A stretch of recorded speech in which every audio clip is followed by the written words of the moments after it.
Hello, everybody, and welcome to the after show. I really like Hardly Yes. Heroes. I like Hardly Heroes. I think it's really good, but it just depends if Nick and Koibu like it. It's okay.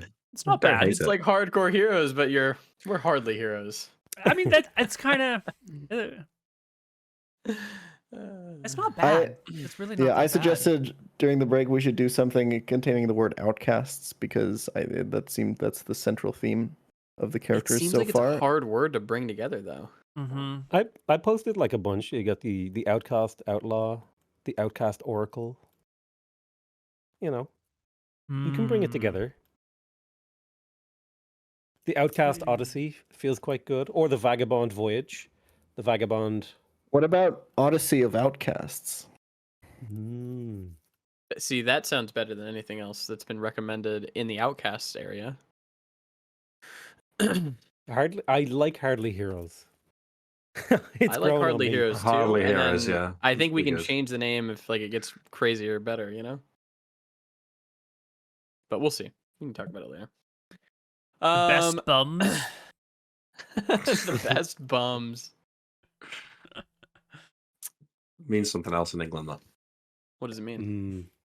Well, bums just Good. as a term for Your arse. For actual sex, not just for. yeah. Like if I was to said- say Jamie bums sheep, Yeah. we all know what that means. But it could also mean like, can I like get Get that off? something. Yes. Can I Yeah. bum a cigarette off you? Doesn't mean Right. that Yeah. in England. Doesn't mean that. But then cigarette also has a I different know. word I in did. England. So Yeah. you could say it'd just be, that yeah. one gets really confusing. Yeah. yeah.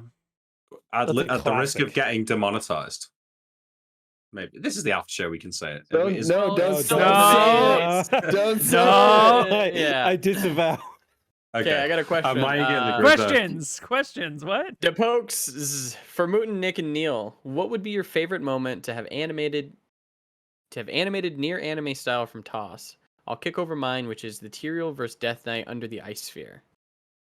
I was actually already Nick talking actually about this messaged me the about other this, day. yeah. I watched all the old animations for Teams of Scoria. It was fucking so funny, I have to say. But it is a travesty that the animation from that episode was not the cup throwing incident in the bar. That clearly should have been the animation, so that's what I want to see animated. And with any luck, we might actually see it happen. Golden W for Koibu. Oh, sorry. No. Go ahead.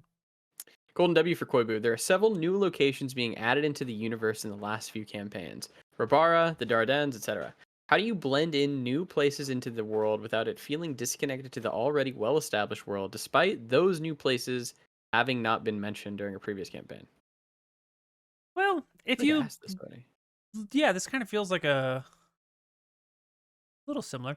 It's not too hard to have areas that you're just sort of insular and you're not paying attention to what's going on outside of you. Like if you're a Roman peasant, you wouldn't know anything about Syria or Madagascar or the Philippines. At least not until you joined the Roman army and then went and conquered those lands. So it's not too difficult to just add in places that are small enough that they wouldn't have been mentioned, or the larger places already have like a little bit of back and forth. Like Solemn's a huge continent, and we've talked about Solemn and Arcadia many times. We haven't talked about the specific places in Solemn so much, so it's generally just not a problem if you do it Yeah, right. I don't know if I asked this. RC Bunny for Yan. Not that the party would ever choose it, but would Roy have rathered the party resurrect him or Good King Arnold?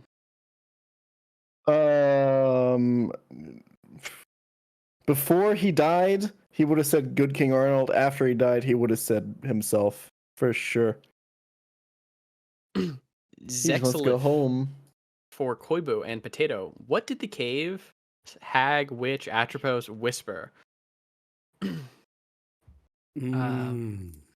It was you said something about like, is this enough? And she said something like, run before I change my mind. Yes. I think the conversation went like this. I asked her, what do you want? Or what would sate your hunger? I asked her something like that. And she said, the small female in the back. She served her purpose, referencing Matt, that I was going to feed the cleric to her. And then the party didn't want to do this. I asked, okay, what do we get in return? And the thing said the water, and she won't kill the rest of us. She being an assumption that I made based on nothing. Then I gave her the finger and she said, okay, run, before I changed my mind. Mhm. And that was the Nico. conversation. Koibu, who was it? Can you say? Like, what sort of Was it a answer hag? would you? Yeah. Was it a hag? Was it a witch? He's asking if it was Atropos. Well, I don't That's what care. he's asking. If it was a hag, I want to know. No, I know, but that's what he's asking. It was Atropos? a hag. There you go. It was the winter god of them all. We could have Mhm. killed the hag. We could have killed a hag, yeah. Okay, Just so hope it was one hag. There you go, everybody. Decode for the cast. What was the best moment of the wedding? Hasn't happened yet. You asked another question. I'll get to it. McTacky for Neil. Is Alumis a major god now? Ah. This is one of those things. There's a lot of stories we're telling. And some of the stories are very upfront. Like, we're on a quest to get this scroll. And some of the stories are a little bit more are talked about a little bit more softly. And some of the stories need a lot of context to be understood, and they unfold over a long period of time. And so the honestly best, not trying to troll you, answer I can give you is, why don't we wait and see and gather some more information and make up our minds about this complicated topic? Reformed to everyone. I really started watching D&D with Frofro, and I really enjoyed the grindiness of 2nd edition and the winter exploration logistical aspect. What do you think of this system, and would you consider doing something in the future, or enjoy playing something similar in the future campaigns? I don't enjoy managing my inventory super hard and like worrying if we have firewood or food per se. It is an aspect of D&D, but it's not something that I particularly want to be like a main focus of a campaign. The idea of a campaign that's like exploration driven is great. Would love to do that again. The idea of a campaign that takes place in a difficult environment that the party has to take into considerations, great. Love it. Would totally do it again. Campaign idea of like traveling and exploring hidden paths and discovering like the secrets of the history, love it. Do it again. But we already did the exploring a dangerous environment with secrets of the past in a cold environment. And so I wouldn't redo that right again necessarily. Like, maybe if it fits with some grand plan that I have somewhere, like maybe if there's some sort of campaign to, what was that frozen wasteland in Toss that we visited that one time? Gadia? Got it? No. Glacier. Glacia. Yeah, like maybe if someone wanted to do a campaign and they're like, Neil, I want to hire you to run a campaign in Glacia, like sure, then we'd do that. But otherwise, like, that was done. Let's try new stuff. Right? Yeah.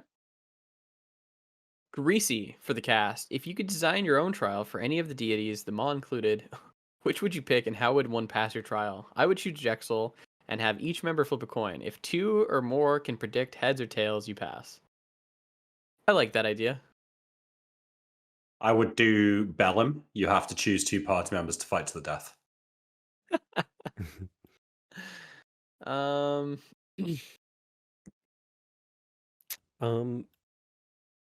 think the Maw is pretty straightforward. You have to eat the cleric or be eaten. That's cool. Can you ask the question one more time? If you had to make your own trial for a god, what would you do?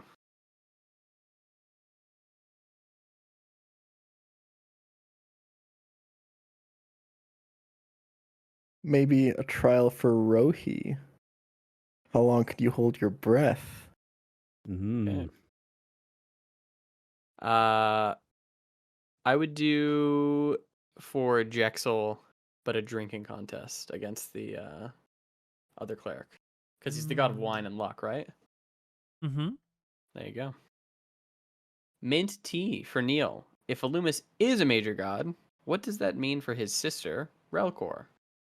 Does Relkor even exist? Has anyone ever seen Relkor or seen a cleric of Relkor?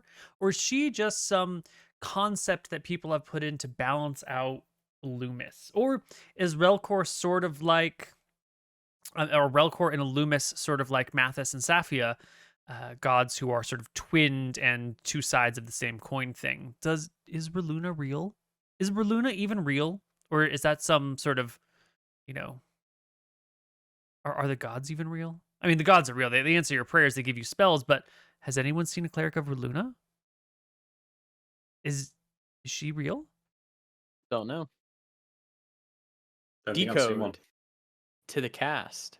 What do you think of PCs having predetermined relationships? Example, married, siblings, gladiator team, etc. I hate it. No, I'm just kidding. I think it's fine. I even despite the betrayals, I do think I really liked Cypher and Drollfraser. The dual gladiator team, I thought that was cool. I thought they had an interesting relationship. 100%. I think characters that have an interesting backstory together, even if it was just like Cassian and Roy, it gives you reasons for those characters to interact and gives you interesting hooks when you have a narrative like interaction with another NPC even. Like someone is like, "Oh, give us the boy," and then Cassian's like, "You can't have the boy.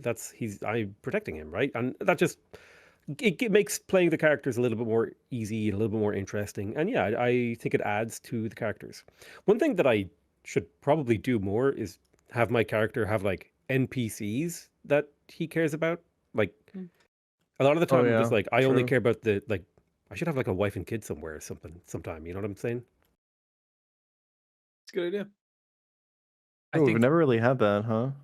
The one time I did play a character that had a family, the payoff at the end of that campaign was made a lot better by that. But I think it's hard to make it pay off because you kind of have to role play the whole time, like why you're not with your family. So unless there's like a physical barrier stopping you getting there, it's hard to get too much narrative power off it because it's like, well, you cared that much, you know. Was it you'd William? probably go home. Yeah. Makes sense. I think Yeah. even a character having like in his backstory a little nemesis, a little guy who wronged him, who he's chasing, but that's not really involved with the campaign, but just with that character alone, I think that can sometimes be narratively interesting as well. I think relationships and like predetermined things, especially if you have relationships with other party members, it's really nice to help congeal the characters together. And if you have things that your character cares about, it's a tool to help drive role playing and help drive storylines. And so the more things you care about, the better, as long as it's also manageable and you can keep track of it all and it doesn't get in the way of the campaigning. So if it's done right, fantastic. If it's done poorly, then it's like, I've got this wife and kids, but I'm off on adventure fixing Bob the Goblin's marriage because like that's what the campaign took us, and I'm and then it's kind of just in the way. So it has to be done well. CMD for Koibu. I know you love all your children, but where does the Lazarus Expedition rank in your all-time Koibu campaign tier list? Oh man. Man, that's a let me good tell YouTube you, video right there. the Lazarus Expedition. There it is. So that's how I feel about the Lazarus Expedition. Yeah.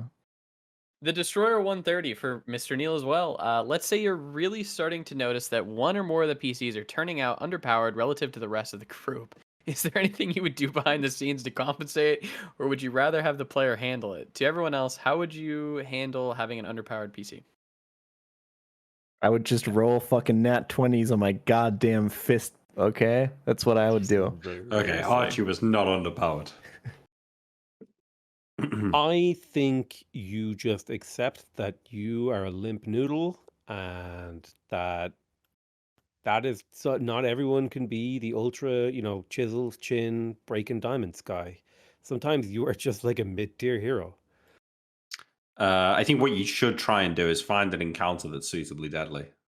and play your character with a sense of newfound bravado, right? Expect maybe something like a Trollaroo or something like that. Charge headlong into it, get it to come and bite your head off, and then now I can make a strong character. Oh wait, something's gone wrong. Something I didn't suspect happened. If um, you're in a campaign with Koibu and you feel like your character, in my opinion, is severely underperforming compared to the rest, and you're not having fun, I think the best thing you can do is just DM him and say, "Hey, my character feels really unfun right now. How can we, or how can I make this feel better?" And then you and Koibu can come to a Yeah. workaround. No one's. I don't think Koibu wants you just to sit there and feel like a fucking loser. So yeah, Mm-mm. just DM your DM and talk to them about it. mm-hmm. This is Under- not how I think of it. Sorry, go ahead, Underpowered Neil. is underpowered's a fun term, right? It seems like you can have characters who are just like flat better or flat worse.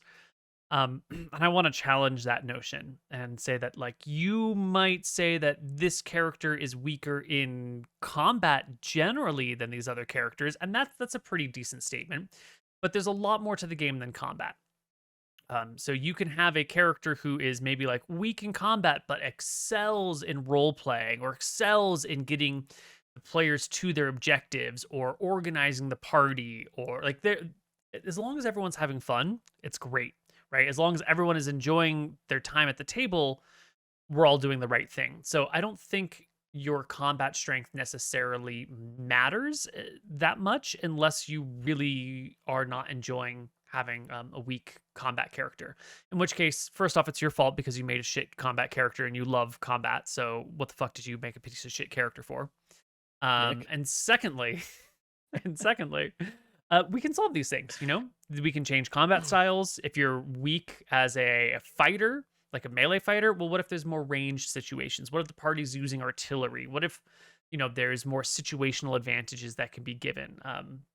And the other thing that can be done here is there can be changes made to your character that just sort of fix things. Maybe it's gear, maybe it's magical effects, maybe it's we re-roll a new character, maybe you get an assistant. Like there's ways to balance out powers, but it's all highly situational and based on like why the player is not having a good time.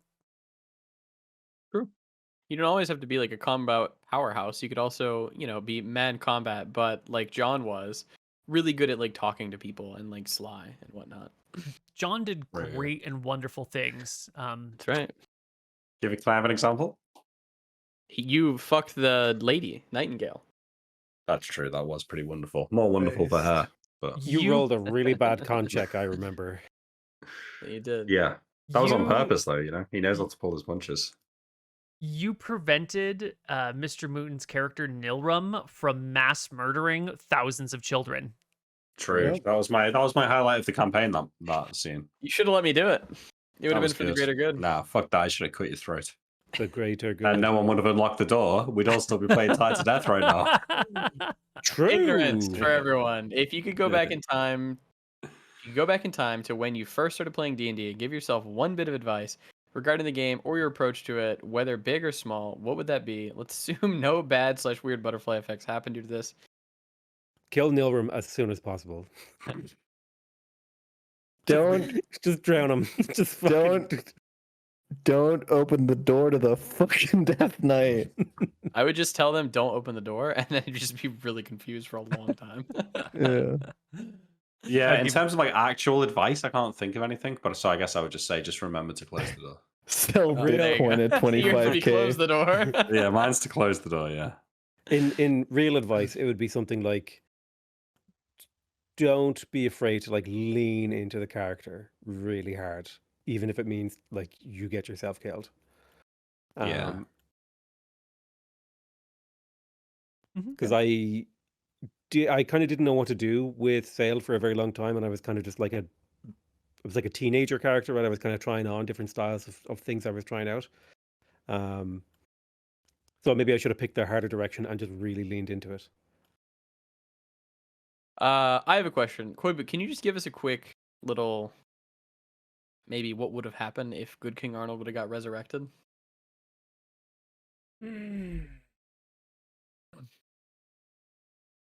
What could have been? Good King Arnold. had been resurrected. He would have made sure that the changes that were being undone were put right again. He would punish the wicked who got him killed. He would have heard your stories of this brutal, horrible, distant land and its great riches. And he would have heard your pleas that it needed to be put right again. And good King Arnold would have launched Nice. a crusade, like he has done many Nice. times in the past. Crusades to defeat necromancers, to put down dragons. And he would have come to Arcadia to pay homage to the gods and give them thanks for his resurrection, to reward all of the cities and the states and the peoples who helped you along your way. And if in the process he came across slavers or monsters or, the wicked, he would have done what he could to put them down. Goddamn, King Arnold's based. Based. What a cool What guy. did the device do? Oh, yeah. The scrying stone, which was actually the last question the Sphinx was going to ask you. If you had completed all these things, there was one more floor where there was a shrine and there was the scroll, and there was one last question from the Sphinx, which was, are you aware of the scrying stone you carry?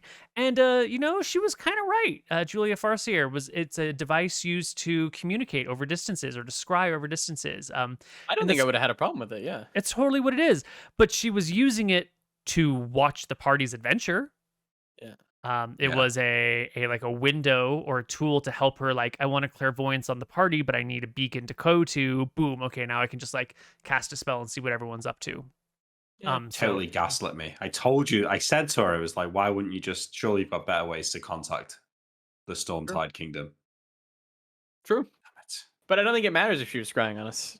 No, Really. but we were just lied to from the start. It by would matter Julia. at the end. Yeah, we were. Not even that, she just deserves it. Never quite straight up lied.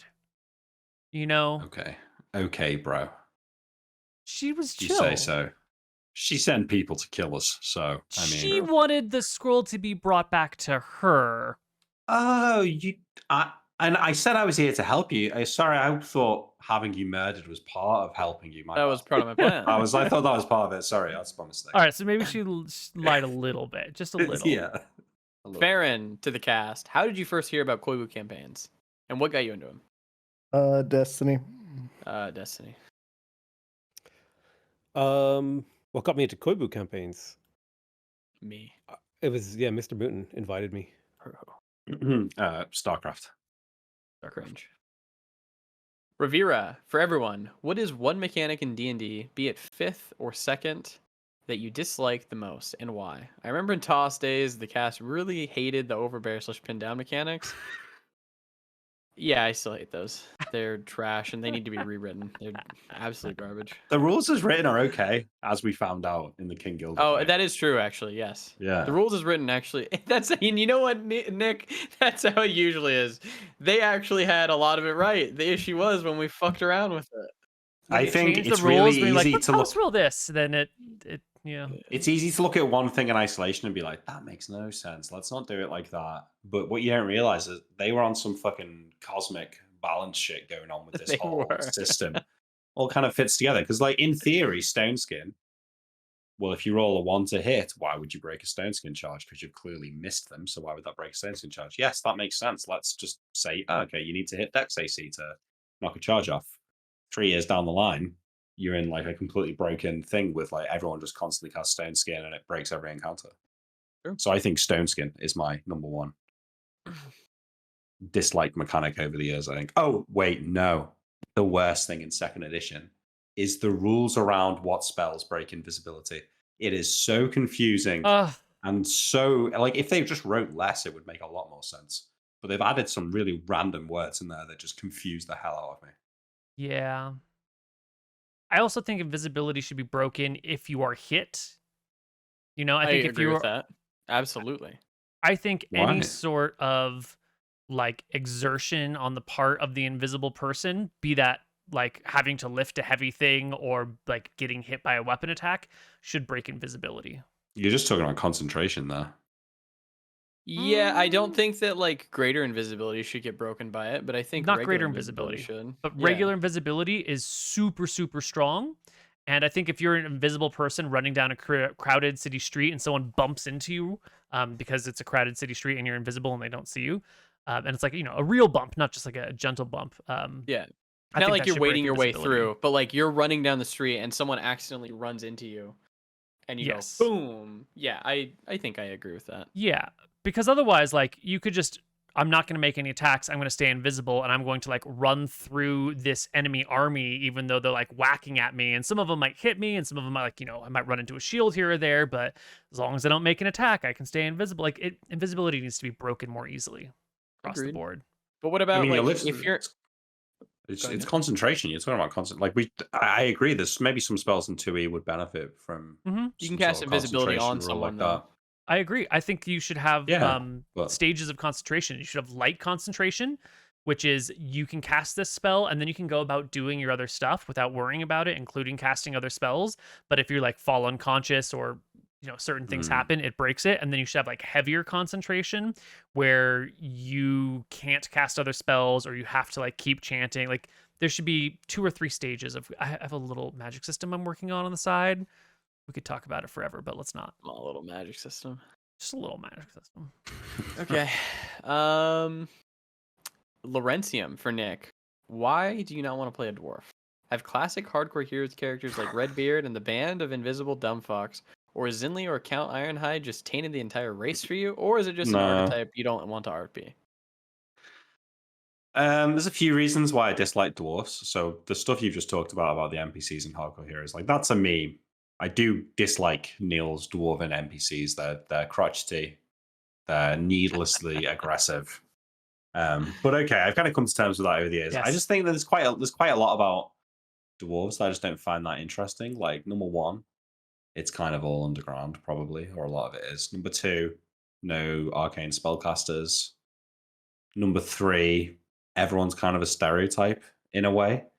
Like I don't think Neil would necessarily do this, but it's easy with the alternative races to make them a stereotype, if you know what I mean, rather than like, oh, I'm an elf, so my character trait is that I'm aloof. An elf. And yeah, exactly. I mean, it used to be a class, whereas if you're a human, you can basically do anything else, and it's a lot easier to relate to a human than it is to relate to a dwarf, unless your name's Destiny.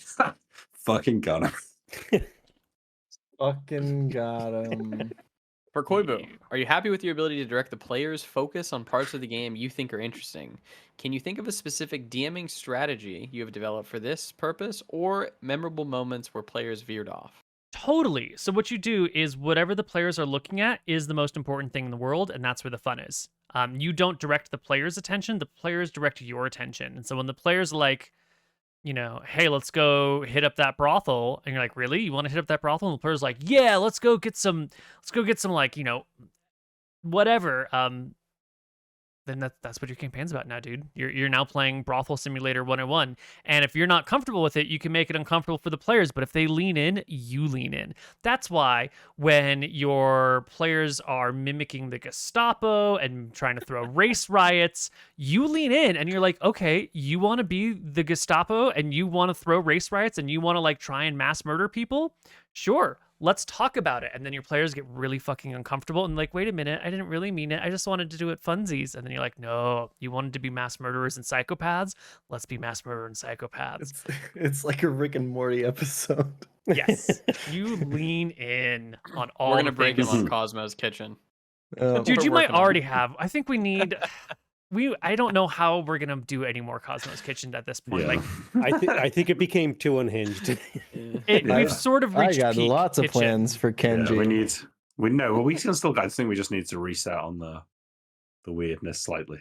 We also might just want to To be fair, switch you know over. what? You started it out to be evil by having us go and get a unicorn. What the Oh, yeah, fuck were we Neil. supposed to do, Neil? Yeah. I don't know, Yes. but it just got way out of hand.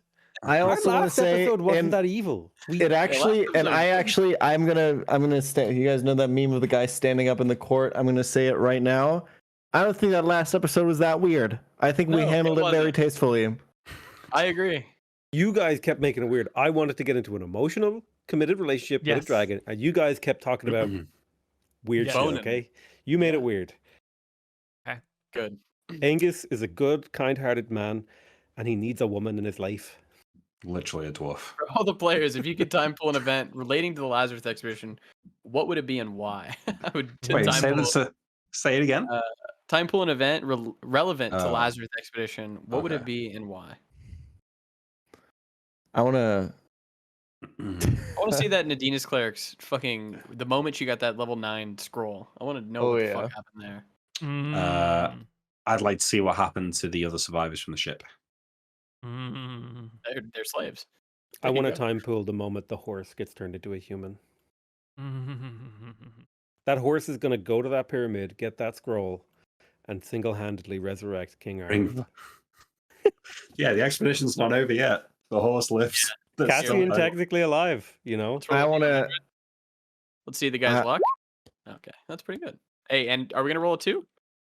Oh, Close. that's close. I want to time pull draw Razor eating your fucking liver, Nick. Man. Oh, He you did- fucker. Yeah, he doesn't get my lure.